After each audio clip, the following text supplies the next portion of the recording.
जिल्हा परिषदांमध्ये या निवडणुका होत आहेत ते जिल्हे आहेत कोकण विभागातील रायगड, रत्नागिरी, सिंधुदुर्ग, पुणे विभागातील पुणे, सातारा, सांगली, कोल्हापूर, सोलापूर, छत्रपती संभाजीनगर विभागातील छत्रपती संभाजीनगर, परभणी, धाराशिव व लातूर अशा या 12 जिल्हा परिषद आहेत।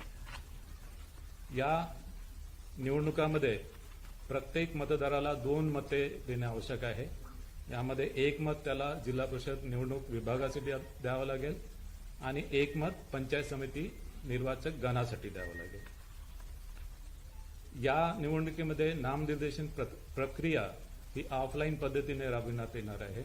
विविध राजकीय पक्ष आणि उमेदवार यांच्या मागणीनुसार नामनिर्देशन पत्र प्रक्रिया ही महानगरपालिकेच्या निवडणुकीसारखीच जिल्हा परिषद पंचायत समिती निवडणुकीमध्ये सुद्धा ही प्रक्रिया ऑफलाईन राबवण्यात येणार आहे।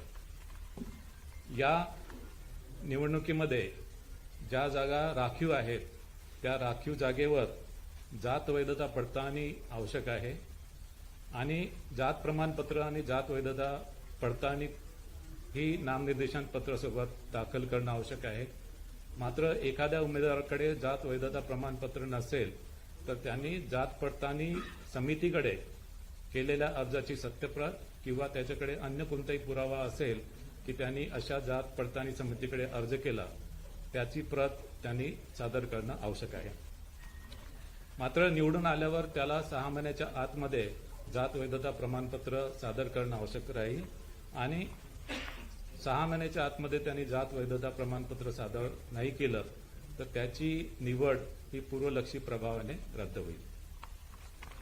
या निवडणुकीमध्ये मतदान केंद्र एकूण 25,482 आहे आणि या निवडणुकीसाठी आम्ही इलेक्ट्रॉनिक वोटिंग मशीनद्वारे ही निवडणूक घेणार आहे आणि त्यामध्ये एकूण कंट्रोल युनिट 51,537 आम्ही वापरणार आहोत आणि बॅलेट युनिट 1,10,329 इतके बॅलेट युनिट आम्ही वापरणार आहोत।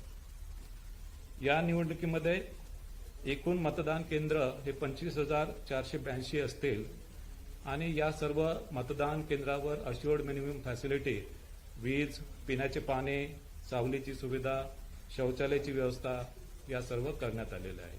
याशिवाय काही मतदान केंद्र हे आदर्श मतदान केंद्र म्हणून निर्माण केल्या जातील आणि काही मतदान केंद्र हे पिंक मतदान केंद्र असतील। पिंक मतदान केंद्रावर ज्यामध्ये महिला मतदारांची संख्या जास्त आहे असे मतदान केंद्र हे पिंक मतदान केंद्र असते आणि त्यामध्ये सर्व निवडणूक कर्मचारी, अधिकारी आणि सर्व सुरक्षा कर्मचारी या महिला असतील। या निवडणुकीसाठी 1 जुलै 2025 ची मतदार यादी वापरणार आहोत आणि इलेक्शन कमिशन ऑफ इंडियाकडून जी मतदार यादी आली ती मतदार यादी जिल्हा परिषद विभाग व पंचायत समिती गणनीय ही विभाजित केलेली आहे।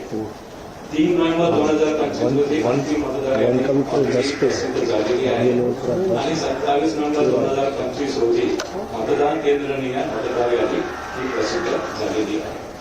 आपल्याला माहितच आहे की या मतदार याद्या या भारत निवडणूक आयोगाकडून आलेल्या असल्यामुळे या मतदार यादीमध्ये कोणतेही नाव याच्यामध्ये समाविष्ट करणे किंवा कोणतेही नाव याच्यामधून वगळणे ही राज्य निवडणूक आयोगाच्या कार्यकक्षेत येत नाही। यामध्ये दुबार मतदार आम्ही टूलद्वारे आयडेंटिफाय केलेले आहेत आणि दुबार मतदारासंदर्भात योग्य ती कार्यवाही आमच्या ज्या मार्गदर्शक सूचना आहेत त्याप्रमाणे रिटर्निंग ऑफिसर आणि जिल्हाधिकारी हे करतील। याशिवाय मतदाराला त्याचं नाव, प्रभाग क्रमांक आणि त्याला त्याचं मतदान केंद्र शोधण्यासाठी मताधिकार मोबाईल ॲप विकसित केलेलं आहे। हे मताधिकार मोबाईल ॲप सध्या अँड्रॉइड सिस्टीमवर उपलब्ध आहे आणि या अनुषंगाने मतदाराला त्याचा जो निवडणूक विभाग आहे आणि जो पंचायत समिती गण आहे हा त्याला शोधता येईल आणि त्याशिवाय त्याचं मतदान केंद्र सुद्धा त्यामध्ये त्याला शोधता येईल। याशिवाय मतदाराला आयोगाच्या वेबसाईटवर, आयोगाच्या पोर्टलवर जे mahasik-voterlist.in म्हणून पोर्टल आहे वोटर सर्चसाठी, त्याच्यावर पण जाऊन त्याला त्याचं नाव किंवा ईपी क्रमांक टाकून त्याला त्याचा मतदान केंद्र त्याला शोधता येईल. ज्येष्ठ नागरिक, दिव्यांग, तान्याबाळासह असणाऱ्या स्त्रिया